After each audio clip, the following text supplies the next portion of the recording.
যেখানে আমার ছোটোবেলা কেটেছে সেই জায়গাগুলো আমরা কখনো ভুলতে পারি না। যেহেতু আমার হাতে সময় সীমিত, সেহেতু আমি চাই এই সকল স্মৃতিগুলো আমার ফেসবুক বা আমার মেমোরিতে স্টোর করতে চাই। সো এই জন্যই হচ্ছে আজকের এই ভিডিওটা করা। এটা অন্যদের উদ্দেশ্যে নয়, আমার কাছে রাখার উদ্দেশ্যেই করা। সো এটা হচ্ছে আমাদের প্রথম বাসা, যেখানে আমরা ভাড়া থাকতাম। এখানে যে জায়গাটা আছে না, যেখানে এখন ফুল গাছ লাগানো, সেখানে হচ্ছে আমাদের তুলসী পাতার গাছ লাগানো থাকতো। আর এখানে যখন বৃষ্টি পড়তো বা যখন জল নেওয়ার হতো, এখানে অনেক ফুল গাছ থাকতো এবং পাশে হচ্ছে যে কলটা ছিল, সেই কলটা হচ্ছে আমরা বৃষ্টির দিনে ছাড়তাম বা আমরা ছাদে গেলাম, ছাদে গিয়ে যদি জল টল দিতে চাই গাছে, তখন হচ্ছে আমরা এই কলটা ছাড়তাম। বিশেষ করে বিকাল টাইমে এখানে আমরা আসতাম এবং অনেক সময় কাটাতাম এখানে। এই ছাদে আমি সহ আরো দুজনার স্মৃতি জড়িয়ে আছে। আমরা তিনজন ছিলাম মোট।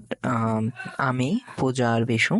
তো এই ছাদে হচ্ছে মোটামুটি আমার পারমিশন থাকতো না, কারণ হচ্ছে কেউ ডাল বাল ভাঙলে দেখা যেত যে আমাকে ছাদে উঠতে বারণ করা হতো। তো যার কারণে হচ্ছে মার কাছে নালিশ যেত, যদিও সেই বিষয়গুলো আমি করতাম না, তারপরে হচ্ছে নালিশ যেত। সো এটা ছোটবেলার স্মৃতি। এইখানে এখনো ডালিম গাছের পাপড়ি দেখেছি। আর এখানে যে বিল্ডিংগুলো রয়েছে, আগে এখানে কিছুই ছিল না, এখানে একদম মানে পরিষ্কার ছিল, অর্থাৎ কোনো বিল্ডিং ছিল না। এখানে হচ্ছে এখানে যে চালাটা দেখতে পাচ্ছেন, এখান থেকে ঘুরি ঘুরি যখন বৃষ্টি পড়তো বৃষ্টির দিনে, তখন আমি তো অনেক ছোট ছিলাম, এইখানে ভিজতাম। সো এই আকাশটা আমি প্রত্যেকটা দিন উঠে দেখতে চাইতাম। আর এখানে হচ্ছে এই যে পরপর ৩টা ছাদ আছে, এই ছাদের হচ্ছে কানায় গিয়ে এক ছাদ থেকে আরেক ছাদ বা আমাদের অভ্যাস ছিল। তো যদিও আমার হাইট ডিসফোরিয়া আছে, যে উপর থেকে নিচে দেখতে একটু হালকা সমস্যা হয়, তারপরেও হচ্ছে আমি মেনটেন করতাম। যাই হোক, তো এখানে যে গাছগুলো দেখতে পাচ্ছেন, এখন তো এখানে হচ্ছে বড়ই গাছ দেখা যাচ্ছে। সো এই বড়ই গাছ আগে ছিল না, আগে একদম পরিষ্কার ছিল। এখন প্রায় 12 থেকে 13 বছর হয়ে গেছে আমরা এই বাসা ছেড়ে চলে এসেছি, এবং এখানে এখন বড়ই গাছ, অনেক গাছই দেখা যাচ্ছে।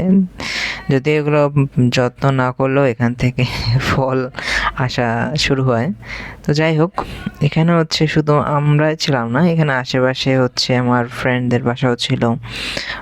ওই যে ছাদ দেখা যাচ্ছে এখান থেকে, যদিও এখন স্পষ্ট দেখা যাচ্ছে না, আগে দেখা যেত। যদিও একটু উপর থেকে দেখলে আশা করি দেখা যাবে ওই যে ছাদটা, ওইখানে হচ্ছে আমার একটা ফ্রেন্ডের বাসা ছিল, প্রিয়া। আমরা পিসিমণির কাছে একসাথেই পড়তাম। এছাড়া হচ্ছে আমরা তিনজনই, অর্থাৎ আমি, পূজা, বেশু সবাই পিসিমণির কাছেই পড়তাম।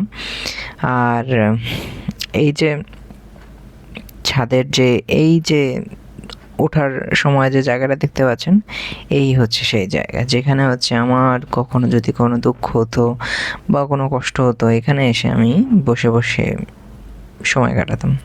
বাকিটা না বললাম। আর এইখানে একবার একটা ঘটনা হয়েছিল। এবার একবার মা হলুদ রোদে শুকানো দিয়েছিল, এবং দাদা হচ্ছে বস্তার পাশে, মানে বস্তার ভিতরে রাখতে না পারায় দাদা তো চলে গিয়েছিল, মা আস্তে আস্তে উঠে, আমি হলুদগুলো করছিলাম, ঠিকঠাক করছিলাম, কিন্তু মা ছাদে ওঠার পরে আমাকে হচ্ছে শাস্তি দিয়েছে। ঠিক আছে, যেটা হচ্ছে আবার ওই পেশের একটা ছাদ ছিল, ওই ছাদ থেকে হচ্ছে আমাকে দেখেছে। পরে যদিও এগুলো আর কি শুনতে পেয়েছিলাম, একটা যখন ওইখানে গিয়েছিলাম একটা বাসায়, তখন তারা বলেছিল যে একদিন কাউকে পিটাতে দেখেছিল চলা দিয়ে। যাই হোক, স্মৃতি তো স্মৃতিই হয়। আর এই যে রডটা দেখা যাচ্ছে, যখন একা থাকতাম, বিশেষ করে সঙ্গীন মানুষগুলোর জন্য এগুলো হচ্ছে বেশি স্মৃতিদায়ক, তো এই রডটা নিয়ে ঘুরতাম। সো একাকিত্ব তো সময়ের সাথে সব কিছু বদলে যায় না, কিছু কিছু স্মৃতি হয়েও থেকে যায়।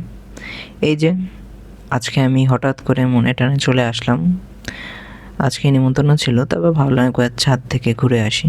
সো এই যে জায়গাটা, এখান থেকে উঠে এক ছাদ থেকে আরেক ছাদে যাওয়া খুব সহজ। আর এই যে জায়গাটা, যেটা আমি আগে বললাম, এই জায়গাটা আমার কাছে অনেক ফেভারিট একটা জায়গা ছিল।